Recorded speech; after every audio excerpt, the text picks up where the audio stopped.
네, 다 같이 일어나셔서 오늘 하나님의 말씀 같이 교독하도록 하겠습니다. 오늘 다 함께 살펴볼 하나님의 말씀은 요한계시록 8장입니다. 요한계시록 8장 1절에서 6절 말씀까지 교독하도록 하겠습니다. 요한계시록 8장 1절에서 6절입니다. 그분께서 일곱째 봉인을 여실 때 하늘이 반시간쯤 고요하더라. 내가 하나님 앞에 서 있는 일곱 천사를 보았는데 그들에게 일곱 나팔이 주어졌더라.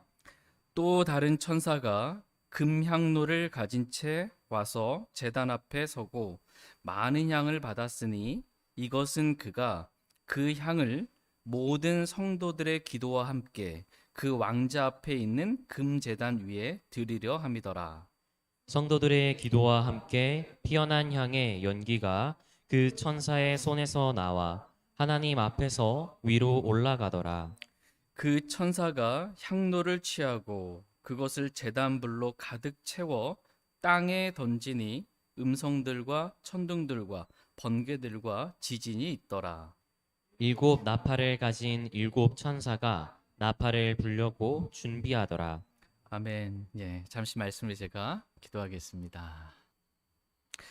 예, 오늘 말씀의 제목은 그러므로 너희도 준비하고 있으라입니다. 그러므로 너희도 준비하고 있으라라는 제목으로 하나님의 말씀 전하는 시간 갖도록 하겠습니다.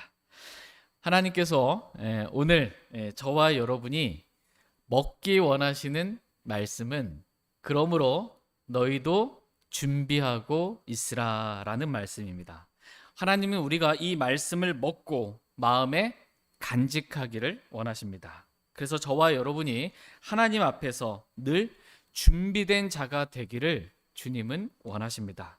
오늘 본문 말씀은 일곱 천사가 각자 자기에게 주어진 나팔을 불기 위해 하나님 앞에서 준비된 모습이 기록되어 있습니다. 천사는 하나님의 사역자들로 하나님께서 말씀하신 모든 일들을 언제든 수행하기 위해 준비된 자들입니다. 물론 하나님의 말씀에 반역하여 죄를 지은 천사들도 있지만 기본적으로 하나님의 천사들은 하나님께서 뭐라고 말씀하시든지 그 말씀 그대로 순종하기 위해 준비된 자들입니다. 이와 같이 하나님은 저와 여러분들도 하나님께서 나에게 뭐라고 말씀하시든지 그대로 순종하기 위해 자기를 부인하고 순종하기 위해 준비된 자들이 다 되기를 원하십니다. 다 같이 마태복음 24장 44절 말씀 보겠습니다. 마태복음 24장 44절 말씀입니다. 마태복음 24장 44절 말씀 같이 읽겠습니다. 시작. 그러므로 너희도 준비하고 있으라. 너희가 생각하지 않은 시각에 사람의 아들이 오느니라. 아멘. 그러므로 너희도 준비하고 있으라. 너희가 생각하지 않은 시각에 사람의 아들이 오느니라. 이렇게 말씀하십니다. 그러므로 너희도 준비하고 있으라고 말씀하고 계십니다. 그러니까 하나님은 저와 여러분들도 다 준비하고 있기를 주님은 원하십니다. 그러니까 준비가 안 된 상태로 있지 않기를 원하십니다. 하나님 앞에서 항상 준비가 된 상태로 하나님 앞에 머물러 있으라고 말씀하고 계십니다. 우리가 준비해야 될 것 첫 번째 마음의 준비입니다. 다 같이 사도행전 17장 11절 말씀 보겠습니다. 사도행전 17장 11절 말씀. 항상 마음의 준비를 하고 있으라는 것입니다. 사도행전 17장 11절 말씀 같이 읽겠습니다. 시작. 이들은 데살로니가에 있는 자들보다 더 고귀하여 온전히 준비된 마음으로 말씀을 받아들이며 그것들이 그러한지 알아보려고 날마다 성경 기록들을 탐구함으로. 아멘. 이 베레아에 있는 사람들은 데살로니가에 있는 자들보다 더 고귀하여 온전히 준비된 마음으로 어떻게 했어요? 말씀을 받아들이며 라고 말씀하고 계십니다. 말씀을 밀어내는 게 아니고요. 온전히 준비된 마음으로 말씀을 받아들인 것입니다. 하나님은 저와 여러분이 고귀한 자들이 되기를 원하십니다. 하나님께서 보시기에 고귀한 자들은 온전히 준비된 마음으로 말씀을 받아들이는 사람입니다. 저와 여러분의 마음이 이렇게 온전히 오늘 이 시간에도 하나님 말씀을 받기 위해 준비된 마음이 되기를 원합니다. 그래서 언제 어디서든 누가 뭐라고 말해도 그 말씀이 하나님 말씀이라면 언제든 준비된 마음으로 말씀을 받아들이길, 말씀을 내 안에 받아들이는 걸, 말씀 먹는 걸 말합니다. 이렇게 말씀을 받아들이고 말씀을 먹기를 주님은 원하십니다. 이렇게 일단 먼저 말씀을 먹으라는 거예요. 선포되는 말씀에 좀 아닌 것 같은 말씀이 있어 보일 수 있어요. 나랑 좀 안 맞아 보이는. 일단 준비된 마음으로, 사모하는 마음으로 말씀을 일단 받아들이라. 말씀을 일단 먹으라는 것입니다. 그리고 난 다음에 그것들이 그러한지 알아보려고 날마다 성경 기록들을 탐구하라는 것입니다. 내가 이 자리에서 지금 말씀을 온전히 준비된 마음으로 받아들였는데, 먹었는데 진짜 내가 이 먹은 말씀이 성경과 일치하는 말씀인지 성경 기록들과 비교해 보면서, 탐구해 보면서 아닌 것들을 씻어내는 겁니다. 일단 먹고 일단 받아들이고. 근데 우리는 반대로 할 때가 있어요. 일단 거부하고 나랑 좀 안 맞으면 일단 거부해 놓고, 이러면 은혜를 못 받는 것입니다. 일단 받아들이는 거야, 하나님의 말씀으로. 그러니까 먹고 그 다음에 정말 그 말씀이 그러한지 탐구하고 찾아보는 겁니다. 아닌 것들은 씻어내면 됩니다. 나머지는 주님이 하시는 거예요. 어쨌든 주님은 저와 여러분들이 온전히 준비된 마음으로 하나님의 말씀을 받아들이는, 먹는 그러한 사람들이 되기를 원하십니다. 그래서 우리 안에 오직 하나님의 말씀만 남아있게 되기를 주님은 원하십니다. 이렇게 말씀을 온전히 준비된 마음으로 받아들여도요, 말씀이 내 안에 이렇게 먹었어도 쉽게 말씀이 빠져나갑니다. 금방 빠져나갑니다. 이게 말씀이 빠져나가기 때문에 빠져나가지 못하도록 더 열심히 말씀을 간직해야 되는 것입니다. 또 즉시 다가오는 사탄의 말씀을 빼앗아 가잖아요. 그래서 말씀을 받아들이고 내가 먹었어도 금방 없어지는 거예요. 소화가 잘 돼서 없어졌으면 모르겠는데 빼앗겨서 없어지는 겁니다. 그렇게 되지 않게 되기를 주님 원하십니다. 그래서 첫 번째, 우리가 준비된 자가 되라고 말씀하실 때 말씀을 받을 준비를, 언제든 말씀을 받을 준비를 하라고 말씀하십니다. 두 번째, 하나님은 우리가 즉시 말씀에 순종할 준비를 하라고 말씀하고 계십니다. 다 같이 마태복음 4장 18절에서 20절 말씀 보겠습니다. 마태복음 4장 18절에서 20절입니다. 마태복음 4장 18절에서 20절. 예수님께서 갈릴리 바닷가를 걸으시다가 두 형제, 곧 베드로라 하는 시몬과 그의 형제 안드레가 바다에 금을 던지는 것을 보셨는데 그들은 어부더라. 그분께서 그들에게 이르시되 나를 따르라. 내가 너희를 사람들을 낚는 어부가 되게 하리라 하시니. 그들이 즉시 자기들의 그물들을 버려두고 그분을 따르니라. 아멘. 예수님께서 갈릴리 바닷가를 이렇게 걸으시다가 두 형제, 곧 베드로라 하는 시몬과 그의 형제 안드레가 바다에서 금을 던지는 것을 이렇게 보셨습니다. 그들은 어부더라, 이렇게 말씀하십니다. 이렇게 바다에 그물을 던지고 있는 베드로와 안드레에게 예수님께서 말씀하십니다. 뭐라고요? 나를 따르라. 내가 너희를 사람들을 낚는 어부가 되게 하리라, 이렇게 말씀하십니다. 그랬더니 그들이 즉시 자기들의 그물들을 버려두고 그분을 따르니라, 이렇게 말씀하고 계십니다. 베드로와 안드레, 그리고 더 읽어보시면 세베대 아들 야고보와 요한 역시 예수님께서 언제든 나를 따르라라고 뭐라고 말씀하시든지 그 말씀에 순종할 준비가 되어 있었습니다. 그래서 배와 그물들을 버려두고 즉시 주님을 따르는 그러한 모습이 성경에 기록되어 있습니다. 이와 같이 하나님은 저와 여러분들도 지금 무슨 일을 하고 있든지, 바다에 그물을 던지고 있든, 직업이죠. 내 직업 일들, 돈을 벌기 위해서 뭔가 열심히 나를 위해서 그렇게 수고하고 있든지, 무엇을 하고 있든지 주님께서 말씀하시면 그냥 그 하던 거 다 내려놓고 즉시 주님을 따를 줄 아는, 언제든 말씀에 순종할 준비가 되어 있기를 주님은 원하십니다. 저희 모두가 이렇게 언제든 하나님의 말씀에 즉시 순종할 준비가 되어 있는 사람들이 다 되길 원합니다. 세 번째로 하나님은 우리가 준비만 하고 있는 그러한 사람들이 아니라 준비한 그 일을 완수하기를 주님은 원하십니다. 다 같이 고린도후서 8장 11절 말씀 보겠습니다. 고린도후서 8장 11절입니다.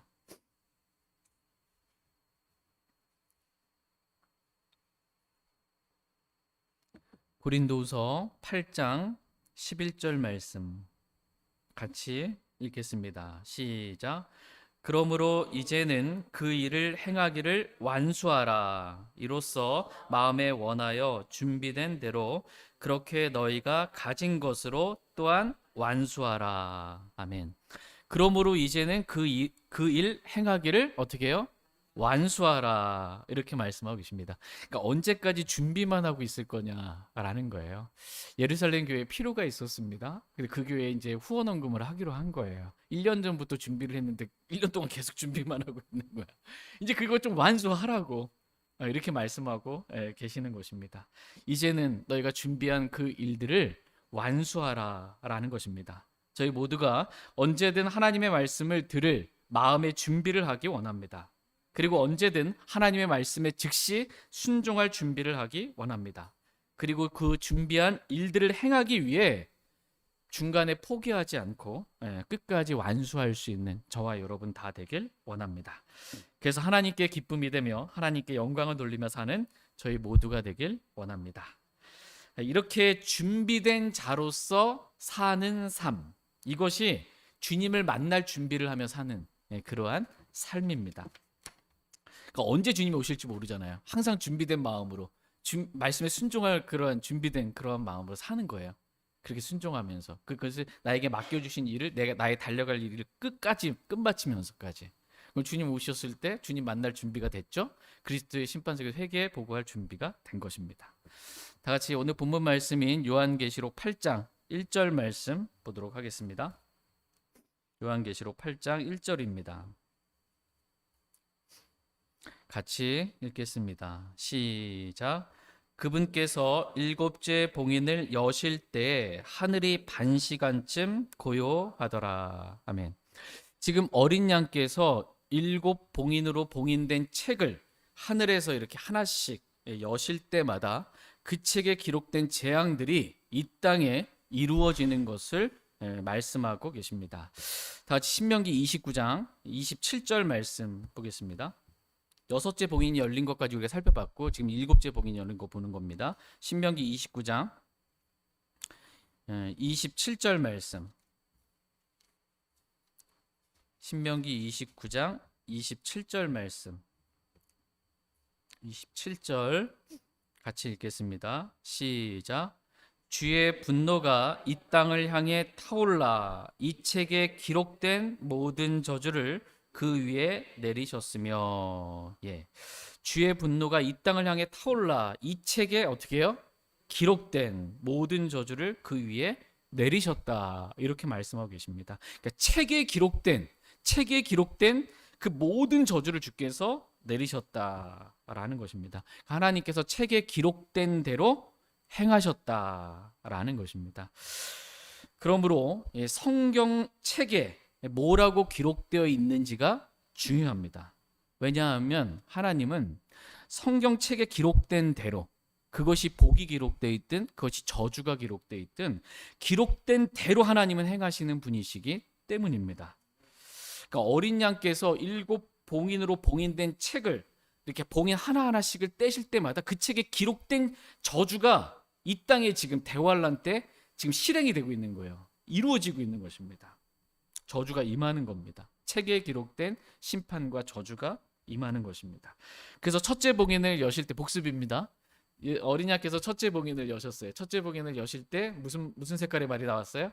흰말이 이렇게 나왔습니다. 활을 가지고 있고 왕관을 받았습니다. 그래서 정복하러 나갑니다. 흰말을 탔으니까 누구를 지금 모방하고 있는 거예요? 예수 그리스도를 모방하고 있는 적그리스도가 대환란 초기에 이렇게 등장하게 됩니다.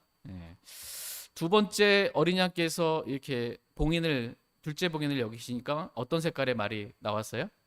붉은 말이 이렇게 나왔고 그 위에 탄자가 큰 칼을 이렇게 받아서 땅에서 평화를 제거함으로 서로가 서로를 죽이는 일들이 있게 됩니다. 그래서 어딜 가든지 서로가 서로를 죽이고 민족들이 무슨 이유에서든지 정치적인 색깔이 맞지 않든 민족적인 뭐가 많지 않든 화평이 깨졌기 때문에 다 화평이 사람들 간에 화평이 없는 거예요. 민족들 간에 화평이 없고 국가들 간에 화평이 없고 그러니까 전쟁들이 일어날 수밖에 없는 겁니다. 대환란 초기에 이런 일들이 있다라는 것입니다.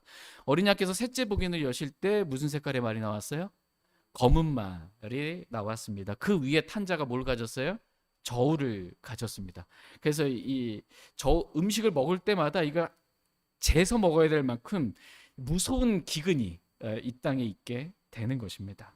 여기까지가 전 3년 반에 있을 일들입니다. 셋째 복인을 여실 때까지가 전 3년 반에 있을 일들이에요. 근데 이것은 고통의 시작에 불과한 거예요. 진짜 고통은 이제 대환란, 전무후무한 후 3년 반에 있을 일들을 지금 말씀하고 계십니다. 넷째 복인을 여실 때부터가 이제 후 3년 반에 있을 일들을 말씀하고 계십니다. 어린 양께서 넷째 복인을 여시니까 어떤 상태의 말이 나왔어요? 창백한 말이 나왔습니다. 창백한 말, 보기에 너무 창백한 거예요. 그 창백한 말 위에 탄자의 이름이 있습니다. 그 이름이 사망입니다. 근데 이 사망이 혼자 다니는 게 아니고 지옥이 그와 함께 따라가면서 칼과 굶주림과 사망과 땅의 짐승들로 땅의 4분의 1을 죽인 엄청난 사람들을 죽이는 거예요. 이 창백한 말 위에 탄 사망이라는 이름을 가진 자가. 그래서 엄청난 환란이 있게 됩니다. 그러니까 사망이 가면서 칼로 이 굶주림으로 사망과 땅의 짐승들로 이렇게 사람들을 그의 몸을 죽이면 지옥이라는 자가 그의 혼을 취하는 겁니다. 지옥으로. 엄청난 일들이 있게 됩니다. 어린 양께서 다섯째 복인을 여실 때에는 어떤 재앙이 이 땅에 내려나는 게 아니고 제단 아래에 있는 혼들을 지금 요한이 보게 됩니다. 이들은 하나님의 말씀과 자기들이 간직한 증언으로 인해 목배임을 당한 혼들입니다. 이 혼들이 지금 제단 아래에서 하나님께 기도하고 있는 겁니다. 뭐라고 기도해요? 원수를 갚아달라고. 내 피에 대한 원수를 갚아달라고. 이렇게 기도하고 있습니다. 이 흰 예복을 입고 있는 이 제단 아래에 있는 혼들, 이 혼들은 환란 성도들을 말합니다. 환란을 통과하면서 이 짐승의 표를 받지 아니하고 순교를 당한 그러한 자들을 말합니다.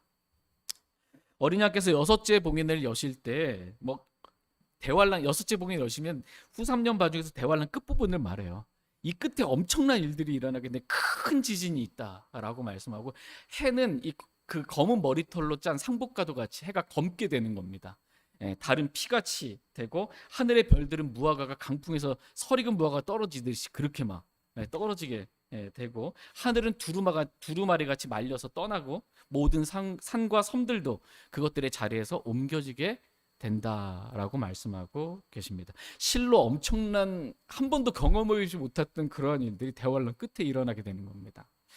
그래서 얼마나 두렵겠어요. 그러니까는 그 당시에 땅의 왕들, 통치자들, 군사들, 이런 사람들이 있어 노예들에 이르기까지 어린 양의 진노가 너무 무서워서 어린 양의 진노에서 우리를 숨기라고 차라리 산이 이 돌들이 나에게 좀 덮쳐서 떨어져서 나를 좀 죽여달라고 죽기를 구하여도 죽지를 못하는 그러한 두려움 가운데 있게 된 것입니다.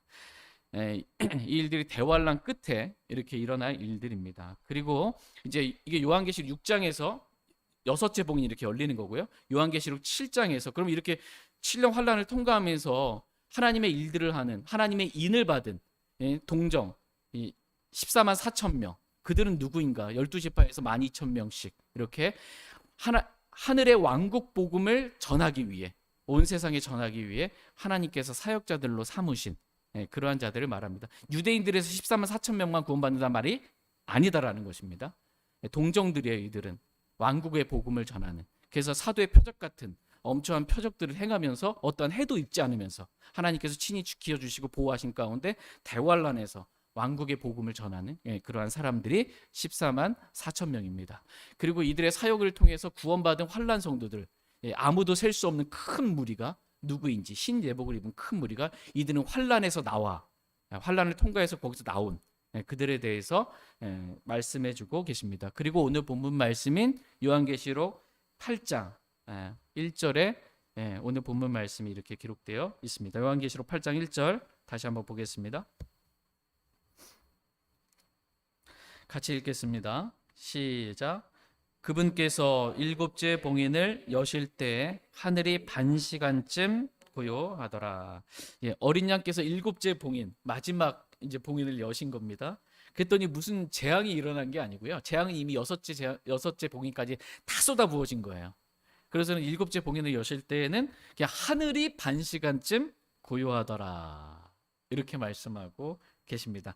이 고요함은요, 지금까지 있었던 그 모든 재앙들이 다 끝났음을 알리는 고요함입니다. 대환란은 다 끝났고 이제 새로운 시작을 알리는 고요함입니다. 예를 들어서 사람들도 어떤 환자가 있는데, 어떤 환자가 이렇게 그 침상에 누워 있어요. 너무 고통 가운데 막 몸부림치고 막 소리 지르고 너무 고통스럽게 있다가 이 환자가 갑자기 고요해졌어. 그것도 반 시간쯤 고요해졌어. 그러면은 이제 끝났구나. 이제 끝났구나. 이렇게 아는 것처럼 대환란 때 수많은 고통들이 이렇게 내려졌는데 그게 이제 끝난 겁니다. 그 고통이 끝난 겁니다. 이 고요함입니다. 야곱의 고난의 때라고 하는 이 대환란, 이 대환란이 끝나는 고요함을 지금 말씀하고 계십니다. 다 같이 스가랴서 2장 13절 말씀 보겠습니다. 스가랴서 2장 13절 말씀.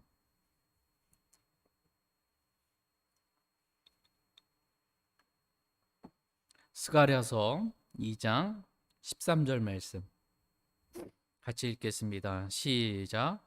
오 모든 육체야 주 앞에서 잠잠히 있을지어다. 그분께서 자신의 거룩한 거처에서 일어나셨느니라 하니라. 아멘. 오 모든 육체야 주 앞에서 어떻게 해요?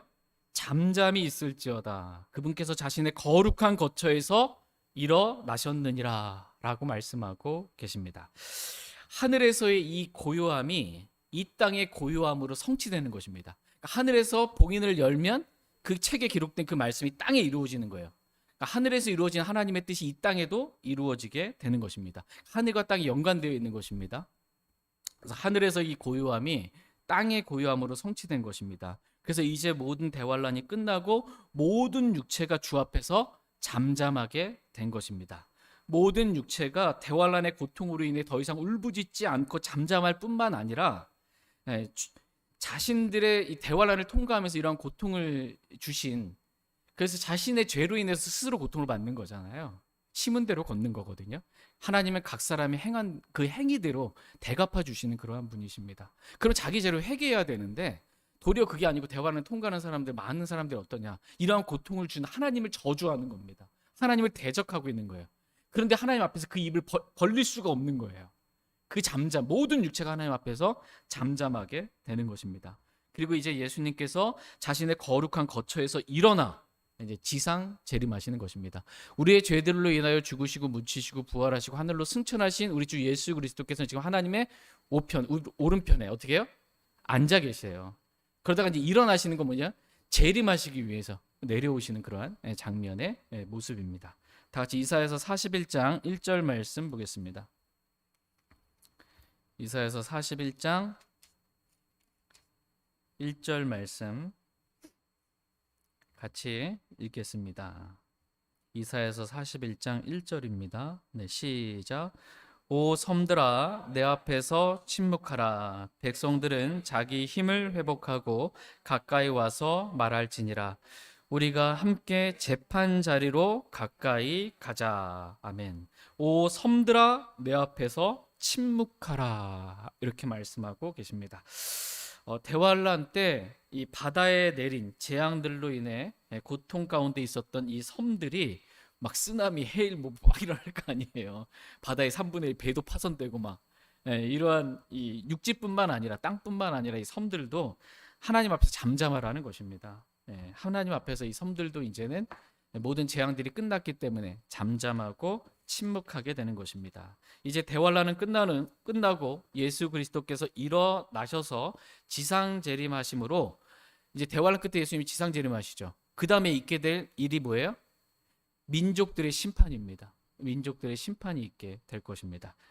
그래서 백성들은 자기 힘을 회복하고 가까이 와서 우리와 함께 재판 자리로 가까이 가자. 여호사밧 골짜기 민족들의 심판, 이 재판 자리로 가까이 가자라고 말하는 겁니다. 대환란이라는 기간은 몇 년이에요? 7년이죠. 끝까지 견딘 거예요. 대환란 끝까지 견뎌서 이 사람이 살아남았어. 민족들이 살아남은 거예요. 양의 민족, 염소의 민족. 예수님의 형제 유대인들을 어떻게 이 사람들이 대했는지에 따라서 이들이 심판받게 되는 것입니다. 그런데 7년이잖아요. 우리가 휴거되고 나서, 교회가 휴거되고 나서부터 스타트 해가지고 7년이라는 시간이란 말이에요. 그 시간이 딱 됐어. 근데 그게 이제 어제까지였어. 근데 오늘 되어보니까 살아남은 거예요. 말하자면 살아남은 사람들도 많이 있는 거예요. 그 살아남은 사람들이 이제 육신의 몸을 입고 이제 심판받게 되는 겁니다. 이게 민족들의 심판입니다. 환난 성도들은 목뱀을 당했죠. 그리고 몸의 부활을 해서 위로 올라가 있는 겁니다. 대환란 끝에 몸이 부활한 겁니다. 신약 성도들은 그 전에 이미 부활의 몸을 입고 있는 거고, 환난 성도들 환난 끝에 부활한 거고, 14만 4천은 중간에 그 죽음을 맛보지 않고 하늘로 채워 올라가게 된 거고, 이렇게 됐겠죠. 그 중에 이제 살아남아 있는 사람들이 있잖아요. 7년 환란 끝까지 살아남아 버틴 거예요. 용케 끝까지 견뎌서 잘 버텼어요.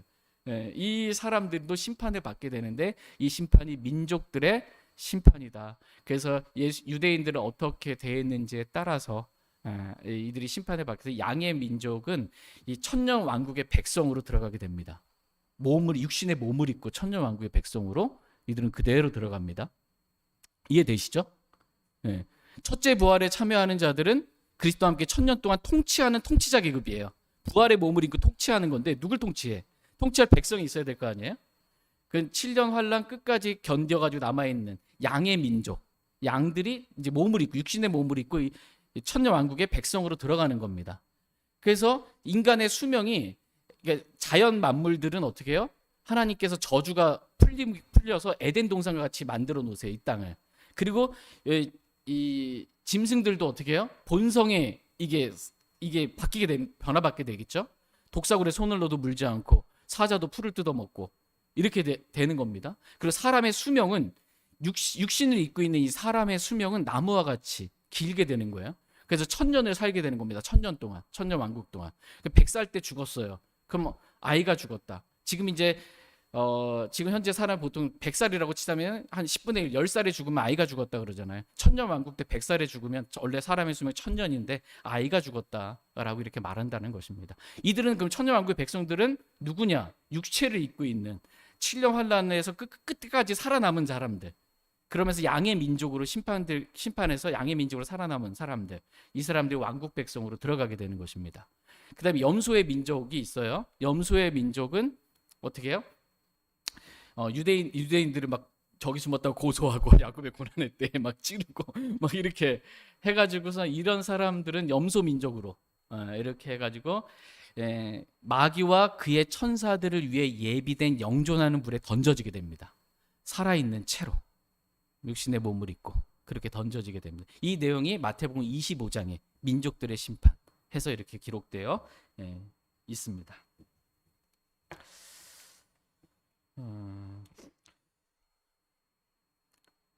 이렇게 7봉인의 심판을 통해, 이제 7봉인의 심판을 통해서 대환란 때 어떤 일들이 있을지 한번 기록해 주신 거예요. 그리고 이제 7 나팔 재앙의 심판을 통해서 대환란 때 일어난 일들을 이제 두 번째 다시 다른 관점에서 좀 더 세밀하게 후 3년 반을 집중적으로 해서 기록해 주고 있는 것입니다. 그러니까 요한계시록은 시간 순서대로 이렇게 7봉인 다 떼진 다음에 7 나팔 심판이 있고 이렇게 되는 게 아니고, 이게 7 봉인이 떼지는 건 전체적으로 숲을 보여주듯이 7년 환란을 전체적으로 보여주시는 거예요. 그 다음에 두 번째 다시 보여주는데, 그때는 7 나팔의 심판으로 후 3년 반을 좀 집중적으로 해서 저 세밀하게 보여주고 있는 것입니다. 고요함에 대해서 잠깐 영적인 적용을 한번 해보도록 하겠습니다. 고요함은 지금까지 있었던 대환란 때 있었던 심판은 끝났고, 그 다음에 새로운 시작을 나타내는 그러한 고요함이다라고 말씀을 드렸습니다. 이 말씀을 저와 여러분들에게 영적으로 적용해서 살펴보면 지금까지 우리의 육신으로 헛되이 소동했던 것들이 있습니다. 우리의 육신으로 인해서 마음에 고요함이 없어. 고요해야 되는데 마음의 전쟁이야 이게. 시기와 다툼과 분열과 막 이 일을 할 일도 너무 많아 막. 이건데 이제 마음에 하나님 앞에 딱 있을 때, 말씀 앞에 있을 때, 하나님 앞에 있을 때 고요함이 오는 겁니다. 성난 파도가 잠잠해지듯 그렇게 막 이렇게 고요한 거예요. 그래서 우리 육신의 일들은 다 끝나고 십자가에서 나는 우리의 육신은 그리스도와 함께 십자가에 못 박혀 죽었고 고요하고, 이제는 예수님께서 내 안에 사시는 새로운 시작의 삶, 성령을 따라 사는 새로운 삶이 열리게 되는 것입니다. 이러한 삶을, 새로운 십자가의 삶, 성령을 따라 사는 삶, 하늘의 생활 방식으로 사는 삶, 이러한 삶이 있기 위해서 필요한 것은 고요함입니다. 하나님 앞에, 말씀 앞에, 십자가의 죽음 가운데 있는 고요함, 이러한 고요함이 저와 여러분들에게도 있기를 원합니다. 저희가 이번 여름 수련회 때 이사야서 30장 말씀을 통해서 그들의 힘은 가만히 앉아 있는 것이다 라는 그러한 말씀을 들었습니다. 내가 뭔가를 계획하고 해서 뭔가를 남한국 유다가 이렇게 막 이집트로 도망갈 계획을 세우는 게 아니고 그들의 힘은 가만히 하나님 앞에 앉아 있는 거다, 이러한 말씀을 들었습니다. 가만히 하나님 앞에 앉아서 고요하게 하나님께 묻고 하나님의 음성 듣고 하나님께서 하라는 대로 순종하는 것, 이게 우리의 힘입니다. 하나님께, 우리가 하나님 앞에서 고요하게 하나님께 묻잖아요, 기도하잖아요. 그럼 하나님께서 우리의 기도를 들으실까요, 안 들으실까요? 들으십니다. 하나님은 우리의 기도를 들으시는 분이세요. 우리가 하나님께 기도하면 하나님께서 기도를 들으시고 하나님께서 행하세요. 그게 우리의 힘입니다. 내가 뭔가 하는 건 아무 힘이 없습니다. 하나님께서 해달라고 예수 그리스도의 이름으로 하나님께 요청하면 예수님께서 행하십니다. 그것이 우리의 힘입니다. 이러한 고요함을 갖기를 원합니다. 다 같이 요한계시록 이제 8장 2절 말씀 보겠습니다. 요한계시록 8장 2절입니다. 같이 읽겠습니다. 시작. 내가 하나님 앞에 서 있는 7 천사를 보았는데 그들에게 7 나팔이 주어졌더라. 아멘. 내가 누구 앞에 지금 서 있어요? 하나님 앞에 서 있는 7 천사를 보았는데 그들에게 7 나팔이 주어졌더라 라고 말씀하십니다. 7 나팔의 재앙을 통해 대환란 때 있을 일들을 두 번째로 지금 다시 보여주고 계시는 것입니다. 특별히 후 3년 반을 중심으로 보여주십니다. 대환란 때 하나님의 일을 감당하는 사역자들 있잖아요. 그들은 천사들이라는 것입니다. 천사들. 그래서 천사들이 먼저 하나님 앞에 서 있고요. 하나님께서 주신 7 나팔을 받고 이제 천사들이 하나님께서 말씀하시는 대로 순종하기 위해 준비되어 있는 것입니다. 그러니까 하나님의 음성을 들을 준비, 하나님께서 하라고 하신 대로 순종할 준비, 그리고 그 일을 끝까지 완수할 준비를 천사들이 대환란 때 지금 하고 있는 것입니다. 대환란 때에는 하나님께서 주로 천사들을 통해서 일하십니다. 그렇다면 지금 이 교회 시대 때는 하나님께서 누구를 통해서 일하세요? 사람들, 구원받은 사람들, 하나님의 사람들을 통해서 일하십니다. 그래서 복음도 저와 여러분들을 통해서 복음을 전하라고 하시 천사를 보내가지고 복음 전하게 하시지 않으세요. 하나님은 저와 여러분들을 사람들을 통해서, 구원받은 하나님의 사람들을 통해서 지금은 일하십니다. 그런데 하나님은 아무나 사용하시는 분이 아니라는 것입니다. 하나님은 자신을 깨끗하게 한 사람을 사용하십니다. 말씀의 물로 자신을 깨끗하게 하고 그리스도의 보혈로 자백을 통해서 자신을 깨끗하게 하고 성령을 통해 진리의 순종함으로 자기 혼을 깨끗하게 한 사람들을 통해서 하나님은 존귀에 이르는 귀한 그릇들로 그렇게 사용해 주시는 분이십니다. 그러므로 하나님께 사용받기 원하는 사람은, 여러분 하나님께 사용받기 원하십니까? 하나님께 내가 사용받고 싶으면 먼저 우리 자신을 깨끗하게 씻어야 합니다. 말씀의 물로 날마다 씻어야 하고 그리스도의 보혈로 씻어야 하고 성령을 통해 진리의 순종함으로 우리 혼이 깨끗하게 돼서 거짓 없이 형제들을 사랑할 수 있는 그런 마음을 가져야 합니다. 그런데 하나님이 우리를 깨끗하게 해주세요. 주체는 내가 내 자신을 깨끗하게 할 수 있는 게 아닙니다. 하나님이 우리를 깨끗하게 하시는 분이십니다. 그러므로 저희 모두가 하나님 저 좀 깨끗하게 해주세요라고 하나님 앞에 우리가 서 있기를 원합니다. 하나님 앞에 우리가 있기를 원합니다. 하나님은 지금도 기다리신다 이렇게 말씀하고 계세요. 은혜의 왕자에 앉아서 은혜를 베푸시려고, 긍휼을 베푸시려고 지금도 저와 여러분들을 기다리고 계십니다. 이와 같이 천사들과 같이 저와 여러분들도 하나님 앞에 있기를 원합니다. 그래서 언제든 하나님께서 뭐라고 말씀하시든지 그 말씀을 들을 그 마음의 준비를 하기 원합니다. 그리고 언제든 하나님의 그 말씀에 모든 것들, 내가 지금 하고 있던 거 다 내려놓고 즉시로 순종하기 원합니다. 그리고 그 일을 중도에 포기하지 않고 끝까지 완수할 그러한 준비를 갖기를 원합니다. 다 같이 이제 요한계시록 8장 3절 4절 말씀 보겠습니다. 3절 4절입니다. 또 다른 천사가 금향로를 가진 채 와서 제단 앞에 서고 많은 향을 받았으니 이것은 그가 그 향을 모든 성도들의 기도와 함께 그 왕자 앞에 있는 금제단 위에 드리려 함이더라. 성도들의 기도와 함께 피어난 향의 연기가 그 천사의 손에서 나와 하나님 앞에서 위로 올라가더라. 예, 7 나팔을 받은 7 천사 말고 또 다른 천사예요. 하나님 천사를 통해서 지금 대환란 때 일하십니다. 그 또 다른 천사가 이제 금향로를 가지고 그 제단 앞에 서고 많은 향을 이렇게 받았습니다. 이것은 그가 그 향을 모든 성도들의 기도와 함께 그 왕자 앞에 있는 금 제단 위에 드리려 함이더라. 이렇게 말씀하고 계십니다. 지금 하늘에 하나님의 왕자 앞에 뭐가 있는 거예요? 금 제단이 이렇게 있습니다. 그 땅에는 하늘에도 제단이 있어요. 근데 뭐로 만들어졌어요? 금으로 만들어진 금 제단이 하늘에 있는 거예요. 이 땅에 있는 성막, 모세가 성막을 만들어줬죠. 하나님께서 보여주신 양식대로 만든 겁니다. 하늘에 있는 그 성막의 모형대로 이 땅의 성막을 만든 겁니다. 하늘에는 하나님의 왕자 앞에 이 금 제단이 있는 거예요. 금 제단이 있고 땅에는 놋제단이 이렇게 있는 것입니다. 이 놋제단에서 섬기는 사람들은 이 아론 계열의 이 사람들, 레위 지파의 사람들, 아론 계열의 제사장들이 이 땅에서는 이 성막에서 섬기는 일들을 합니다. 하늘에 있는 이 성막, 하늘에 있는 이 금 제단에서는 누가 섬기는 일을 하냐? 천사들이 섬기는 일을 한다라는 것입니다. 금향로를 가진 천사가 많은 향을 받아서 그 향을 모든 성도들의 기도와 함께 왕자 앞에 있는 금 제단 위에 드린 것입니다. 그랬더니 성도들의 기도와 함께 피어난 향의 연기가 그 천사의 손에서 나와 하나님 앞에서 위로 올라간 것을 본 것입니다. 그러니까 하나님께서 성도들의 기도와 함께 피어난 향의 연기를 이게 받으셨다는 걸 말합니다. 하나님께서 그 기도를 받으신 거예요.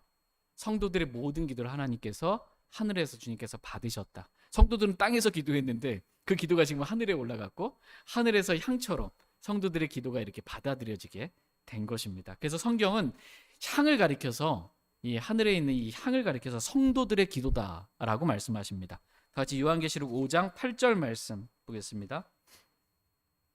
요한계시록 5장 8절입니다. 8절 같이 읽겠습니다. 시작. 그분께서 그 책을 취하심에 내 짐승과 24 장로가 저마다 하프들과 향이 가득한 금병들을 가지고 어린 양 앞에 엎드렸는데 이 향은 성도들의 기도라. 아멘. 이 향은 뭐라고요? 성도들의 기도라. 이렇게 말씀하십니다. 우리가 땅에서 드린 기도가 하늘에 계신 하나님 앞에 올라간 것입니다. 그래서 다니엘이 기도할 때 하나님 앞에 있는데 이렇게 말씀하는 거예요. 하나님 앞에서 기도하는 겁니다. 그 기도가 하나님 앞에 올라가서 하나님 앞에 향같이 이렇게 놓이게 된 것입니다. 시편 141편 2절 말씀 보겠습니다. 시편 141편 2절입니다. 다윗의 시 이렇게 되어 있습니다. 다윗이 드린 시이고 기도입니다. 2절 같이 읽겠습니다. 시작. 내 기도가 주 앞에 향같이 놓이게 하시며 내 손을 들어 올림이 저녁 희생물 같게 하소서. 아멘. 지금 다윗이 하나님께 기도하고 있습니다. 내 기도가 주 앞에 어떻게 해요? 뭐같이? 향같이 놓이게 하시며 내 손을 들어 올림이 저녁 희생물 같게 하소서라고 이렇게 말씀하고 있습니다. 하나님께서 받으실 만한 그러한 기도, 하나님께서 냄새 맡으실 만한 그러한 향과 같은 그러한 기도가 되게 달라고 기도하고 있는 것입니다. 이와 같이 우리가 드리는 기도는 주 앞에 향같이 하늘에 놓이게 됩니다. 기도와 관련해서 잠깐 중요한 말씀, 원칙 또 말씀들을 몇 가지 잠깐 살펴보겠습니다. 기도는 우리가 누구에게 드리는 거예요? 하나님 아버지께. 누구의 이름으로? 예수 그리스도의 이름으로. 누구 안에서? 성령 안에서 기도하는, 육신 안에서 기도하면 안 되는 겁니다. 이게 기도의 3원칙이에요. 하나님 아버지께 예수 그리스도의 이름으로 성령 안에서 그렇게 기도하라, 이렇게 기도하는 방법을 가르쳐 주고 계십니다. 근데 어떤 분들 기도 이게 들어보면 하나님 아버지께 기도해야 되는데 자꾸 성령님이요, 성령이요, 막 이렇게 성령님께 기도하는 사람이 있고 예수님께 기도하고 있는 사람이 있어요. 물론 삼위일체 하나님이시지만 그래도 각각의 하시는 일들이 다른 거예요. 그래서 기도는 누구에게, 성령님께 기도하는 게 아니에요. 기도는 성령님께, 지금은 성령 시대이기 때문에 뭐 성령님께 기도해야 돼, 다 거짓말입니다. 기도는 하나님 아버지께 예수 그리스도의 이름으로 성령 안에서 기도하는 것입니다. 기도할 때 반드시 빼놓지 말아야 할 것, 그게 뭐예요? 감사입니다. 감사와 더불어 기도하라 라고 말씀하십니다. 빌립보서 4장 6절 말씀에서 아무것도 염려하지 말고 오직 모든 일에 기도와 간구로 너희가 요청할 것을 감사와 더불어 하나님께 알리라. 하나님께 알리는 기도를 드릴 때 뭐와 더불어? 감사와 더불어. 그러니까 하나님을 원망하면서, 저를 왜 이렇게 힘들게 어렵게 고통스럽게 하셨습니까? 원망하면서 왜 이렇게 기도하지 말라는 거예요. 원망하면서 기도하지 말고 하나님께 감사와 더불어 기도하라는 것입니다. 하나님은 저와 여러분들에게 원망을 받아야 할 그런 분이 아니세요. 우리의 감사를 받기 합당하신 분이십니다. 세 번째, 기도는 내 뜻대로 기도하는 게 아니고요, 하나님의 뜻이 이루어지도록 기도하는 것입니다. 기도를 통해서 많은 사람들이 막 금요철야 새벽기도 막 금식기도 하면서 뭐예요? 하나님 이 뜻을 좀 이루어 달라고, 내 뜻을 어떻게든 이루어 달라고, 관철시켜 달라고, 이렇게 기도하는 사람들이 많이 있습니다. 기도는 내 뜻을 이루어 달라고 기도하는 게 아니고 하나님의 뜻이 이루어지도록, 하나님의 뜻을 이루어 달라고 기도하는 것입니다. 요한일서 5장 14절 말씀에서 그분 안에서 우리가 가진 확신은 이것이니 곧 우리가 그분의 뜻대로 무엇이든 구하면 그분께서 우리 말을 들으신다는 것이다 라고 말씀하고 계십니다. 그러니까 우리가 그분의 뜻대로 구하는 겁니다. 하나님의 뜻대로 구하는 것, 이게 기도입니다. 하나님은 우리가 하나님의 뜻대로 기도해야 그 기도를 들어주십니다. 우리 정욕에 쓰려고 잘못 구하고 내 육신의 뜻이 이루고 하나 안 들어주세요. 안 들어주신다. 많이 기도해도 주님은 들어주시지 않는다라고 말씀하십니다. 마지막 네 번째, 기도에서 주의할 점 좀 말씀드리면, 기도를 왜 해요? 기도를 하는 목적, 누굴 위해서? 내 기분 좋아지려고 기도하는 거 아닙니다. 기도를 하고 났더니 속이 확 풀리면서 막 기분이 좋아지고 막 이게 나를 위해서 기도하는 게 아니고, 기도는 누구를 위해서? 주를 위해서, 하나님을 위해서 기도하는 것입니다. 왜냐하면 기도는 하나님 앞에 향같이 놓이는 거예요. 향같이 놓이는 게 기도입니다. 거룩한 것이에요. 다 같이 출애굽기 30장 말씀 한번 보겠습니다. 출애굽기 30장 37절 38절 말씀 보겠습니다. 출애굽기 30장 37절 38절, 이 말씀 한번 주의해서 한번 읽어보십시오. 37절, 내가 만들 향에 대해 말하자면 그것은 주를 위한 것으로 내게 거룩한 것이 되리니 너희는 그것의 혼합 방법대로 너희를 위해 만들지 말지니라. 누구든지 냄새를 맡으려고 그것과 같은 것을 만드는 자는 자기 백성에게서 끊어지리라. 실로 엄청난 말씀입니다. 누구든지 냄새를 맡으려고, 이 향이, 하나님께 드려지는 이 향이 너무나 궁금한 거야, 이 향이. 그래서 이 무슨 향일까 이게 도대체. 이걸 맡아보려고, 이거를 누구든지 냄새를 맡으려고 그것과 같은 것을 만드는 자는 어떻게 해요? 자기 백성에게서 끊어지리라. 이거 엄청난 말씀, 두려운 말씀입니다. 그러니까 내가 만들 향에 대해 말하자면, 즉 우리의 향은 성도들의 기도다, 이렇게 말씀하고 계시잖아요. 기도에 대해 말하자면 그것은 주를 위한 것이다. 그것은 거룩한 것이다. 너희는 그것의 혼합 방법대로 너희를 위해 만들지 말라, 이렇게 말씀하고 계십니다.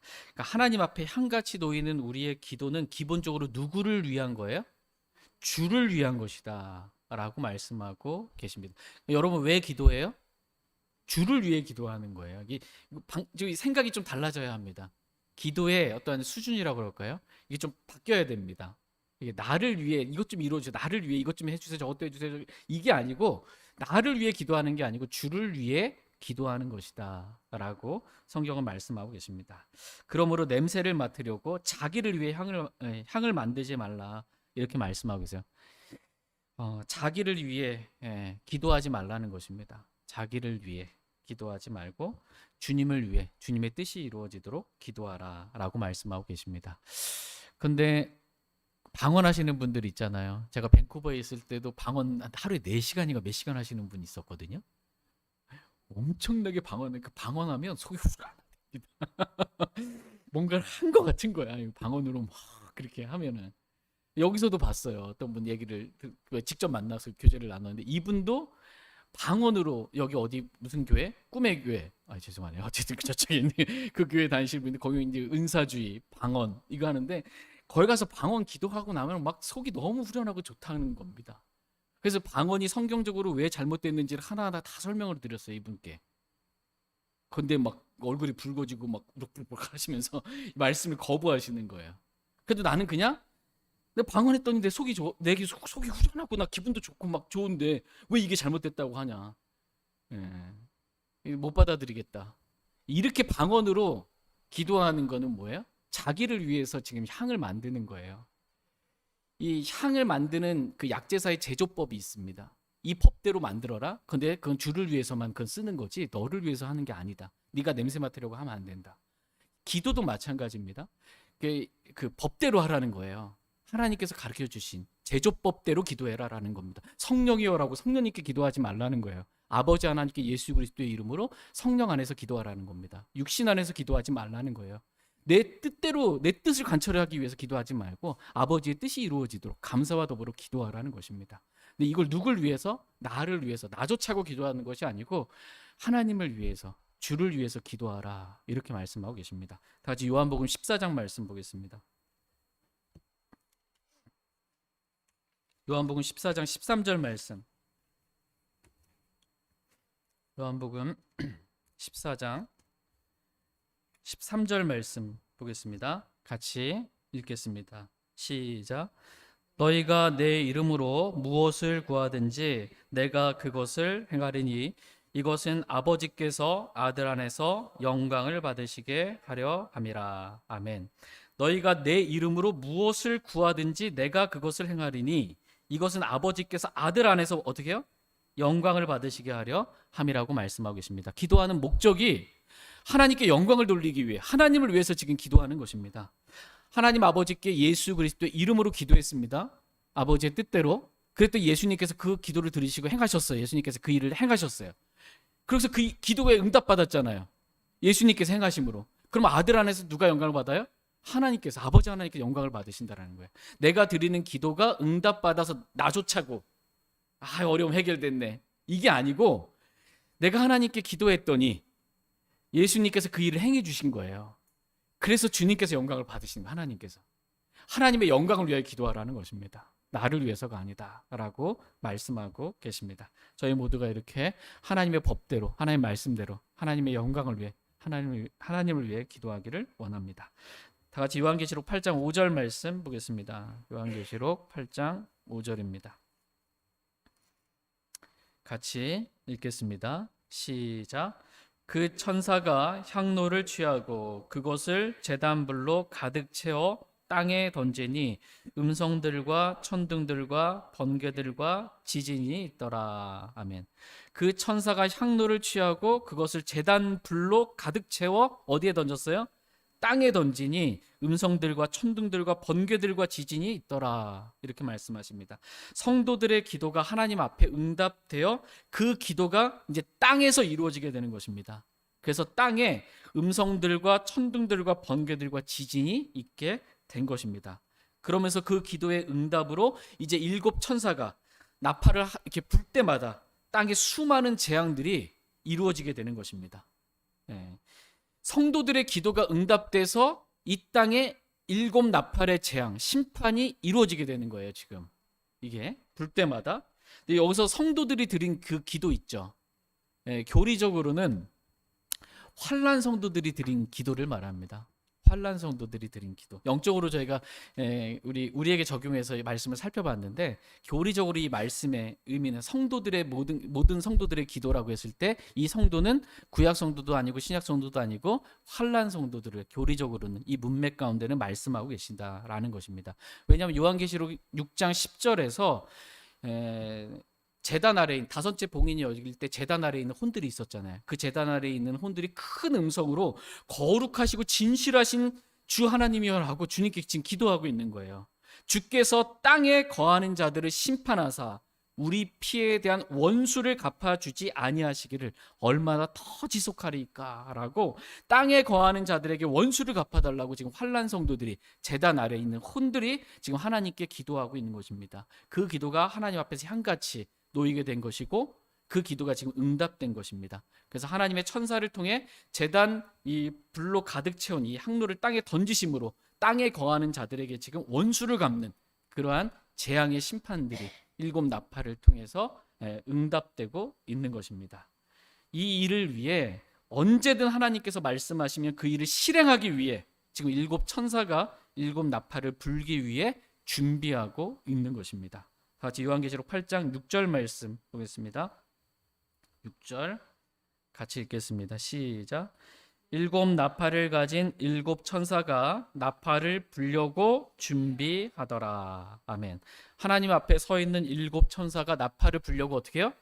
준비하고 있습니다. 언제든 하나님께서 말씀하시면 그 말씀에 순종하려고 준비하고 있는 것입니다. 저와 여러분들 역시 하나님의 사역자들인 천사들과 같이 항상 준비되어 있기를 원합니다. 언제 어디서든 하나님께서 말씀하시면 그 말씀을 들을 수 있는 그 마음의 준비를 하기를 원합니다. 그래서 그 말씀을 사람의 말이 아닌 하나님의 말씀으로 우리 마음에 받기 원합니다. 이렇게 말씀을 마음에 받는 것, 이것이 뭐라고요? 말씀을 먹는 거다. 이것만이, 말씀을 먹는 것만이 나에게 진짜 피가 되고 살이 되고 나를 성장시키는 말씀이 되는 거예요. 요즘 막 기후가 이상해가지고 비가 엄청 오잖아요. 물은 많아요. 넘쳐나 홍수는 있는데 먹을 물은 없는 거예요. 그것처럼 내가 먹지 않았고 주위에 물이 많아도 아무 소용이 없는 겁니다. 내가 내 마음에 들어온 말씀, 내가 먹은 말씀, 그 말씀이 나를 살리는 말씀입니다. 그래야 말씀을 먹어야 마음에 기쁨과 즐거움이 있고 힘이 납니다. 두 번째로 저희 모두가 하나님께서 말씀하시면 즉시에 순종할 준비를 하길 원합니다. 아직 준비가 안 돼서 뭔가를 바로 하지 못하는 그러한 사람이 아니라 언제든 즉시 주님 말씀하시면 순종할 그러한 준비가 늘 갖추어져 있길 원합니다. 군대에서 5분 대기조라고 그러나요? 군화 신고 양 다 입고 그냥 자다가 딱 우리 그냥 출동하는 거거든요. 항상 준비되어 있는 것입니다. 저와 여러분들이 그리스도의 좋은 군사로 항상 준비되어 있기를 원합니다. 세 번째로 저희 모두가 하나님께서 맡겨주신 그 일을 끝까지 완수할 수 있도록 늘 준비되어 있기를 원합니다. 같이 마태복음 24장 44절 말씀 읽고 오늘 말씀 마치도록 하겠습니다. 마태복음 24장 44절입니다. 말씀의 결론입니다. 그러므로 마태복음 24장 44절 같이 읽겠습니다. 시작. 그러므로 너희도 준비하고 있으라. 너희가 생각하지 않은 시각에 사람의 아들이 오느니라. 아멘. 그러므로 너희도 어떻게 해요? 준비하고 있으라. 너희가 생각하지 않은 시각에 사람의 아들이 오느니라. 우리 주 예수 그리스도께서 언제 오실지 모릅니다. 언제 오실지 모르기 때문에 항상 준비하고 있어야 된다라고 말씀하고 계십니다. 우리가 준비되어 있지 않으면 우리가 생각하지 않은 시각에 예수님께서 오실 때 우리는 아무런 준비되지 않은 상태로 주님을 만나게 되는 겁니다. 아무런 준비가 되지 않은 상태로 이 그리스도의 심판석 앞에 서게 되는 것입니다. 그러므로 너희도 준비하고 있으라 라고 말씀하고 계십니다. 주님을 만날 준비, 그리스도의 심판석에서 회개 보고할 준비를 하라는 것입니다. 이렇게 준비하는 것이 바로 언제든 하나님 말씀을 들을 준비를 하는 거예요. 마음의 준비. 그리고 언제든 주께서 말씀하시면 순종할 준비, 즉각적으로 순종할 준비. 그리고 하나님께서 맡겨주신 그 일을 끝까지 포기하지 않고 중간에 포기하지 않고 완수할 준비. 이거를 하기를 주님 원하십니다.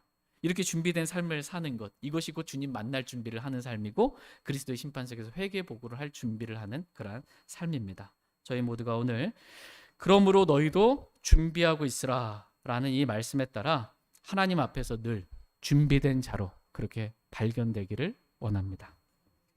제가 기도하고 개인적으로 주님 앞에 나아가 기도하는 그러한 시간 갖도록 하겠습니다.